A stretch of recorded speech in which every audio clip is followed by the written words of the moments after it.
like to welcome you all here tonight to celebrate the retirement of one of our most dedicated and loved principals, John Gentlecore.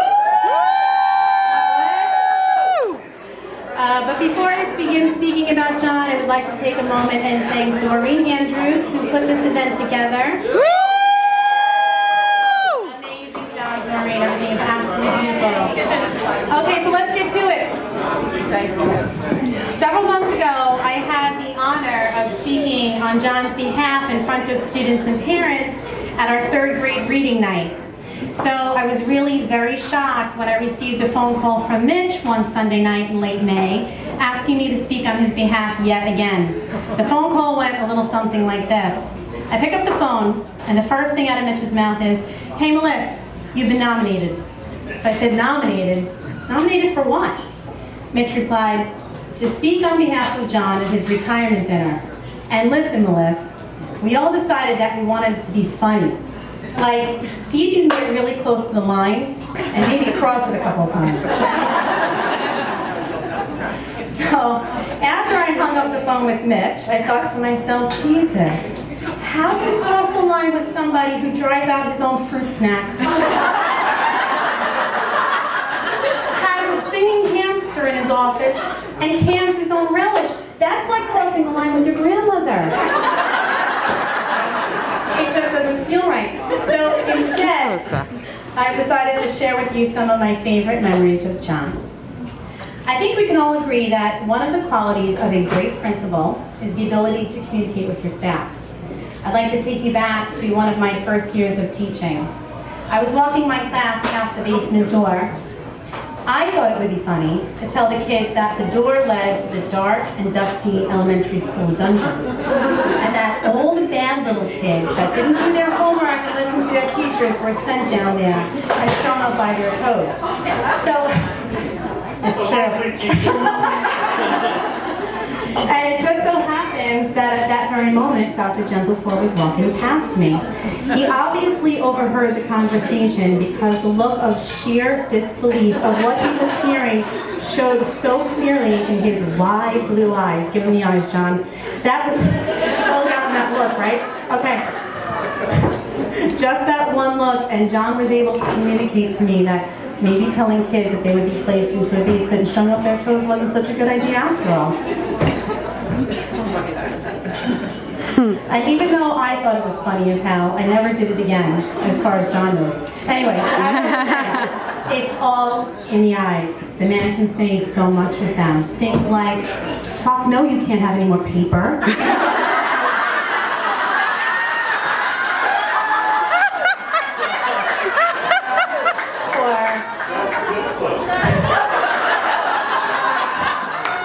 Or what?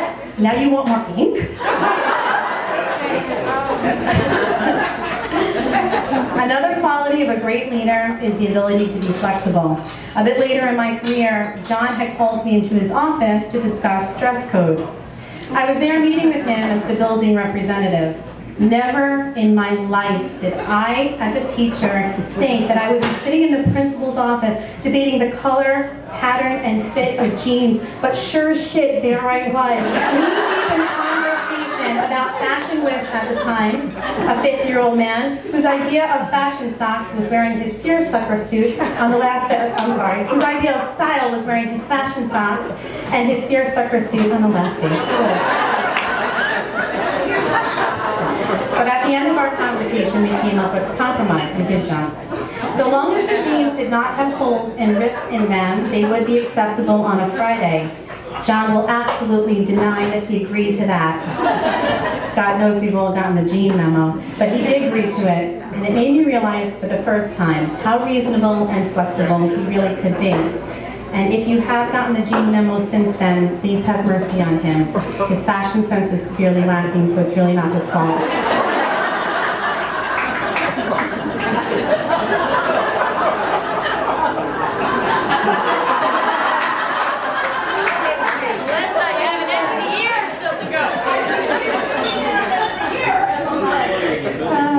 Okay, so yet another quality of a great leader is to always make your presence known. That is something that John has always done. You could always find him walking the hallways, popping into classrooms to visit, or stopping by the lunchroom to see how things were going. Each and every day he stands out by the buses in rain, sleet, and snow, ever present, always visible. I can remember as a young teacher having John walking into my room and thinking, oh shit, he's here. We've all been there. The dreaded unannounced observation. Dun, dun, dun. The principal saunters in, you panic, you give that one troublemaker kid your most stern, don't you dare screw this up for me right now.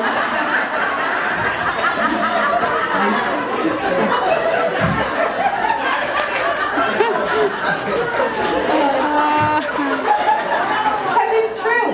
And you pray that everything will be smooth sailing. And at the end of your lesson, your children reflect on what they learned with complete and total understanding. And then, reality sets in. And little Johnny starts rocking his chair back and forth, and before you can even get to him, he knocks himself over, feet in the air, books falling to the ground, and the class erupts in laughter. You're doing everything you can to get the kid up off the floor, control the lesson, get back to things, and all you can think of, oh my God, I might as well pack up my things right now and head home. I am done for. And then you have your post-observation with John. And in that post-observation, he compliments you on how you handled the situation and regains control of your class. And then you realize this is a principal who gets it. He understands. He's been there. Damn straight. And he has not forgotten what it's like to be in your shoes. My relationship with John has grown over the past 16 years. I no longer fear his visits, I embrace them, because I've come to look at him not only as a boss, but as a friend. From the young age of 26 to today, John has taught me much. No, not fashion. But he has helped me to navigate the politics of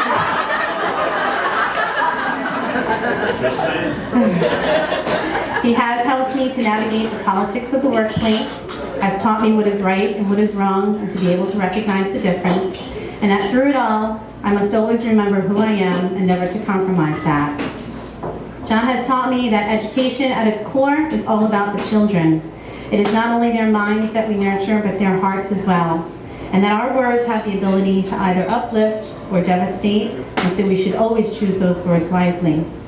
He has taught me that it's okay to accept a compliment because the opinions of others are important, unless, of course, the person is a jerk, in which case their opinions are moot. And finally, John has taught me that although dedication and hard work pays off, you must find the delicate balance between home life and work, for in the end, the memories of our time spent with our loved ones is all that we will treasure most. John, you've always said to me, you reap what you sow. And as I look around this room tonight, it has never been more evident that the seeds that you have sown have returned to you in tremendous bounty. Now, ladies and gentlemen, raise your glass with me. I'd like to lead you in a toast to John. John, may the winds of fortune sail you. May you sail a gentle sea. May it always be the other guy who says the drink's on me.